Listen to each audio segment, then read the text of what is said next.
Ciao amici telespettatori, siamo sempre nella rubrica dei cuori solitari e questa sera vi voglio presentare un altro bel giovane. Si chiama Diego. Quanti anni c'hai, Diego? 27. E di dove sei? Di Palermo. Di Palermo. Dimmi un po', Diego, come dovrebbe essere questa tua ragazza ideale? Bionda. Bionda?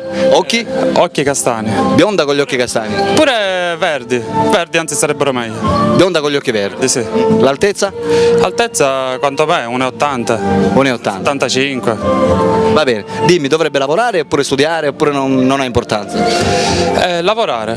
Dovrebbe lavorare. Sì. Quindi dovrebbe essere autonoma. Indipendente, sì, è autonoma. Va bene, dimmi Diego, tu sei praticamente di Palermo, abbiamo detto. Di Palermo, sì. Lavori? Sì. Che lavoro fai? Ho un negozio di antiquariato. Complimenti. Fai sport in particolare? Bodybuilding. Bodybuilding. Oltre a bodybuilding? No, nient'altro.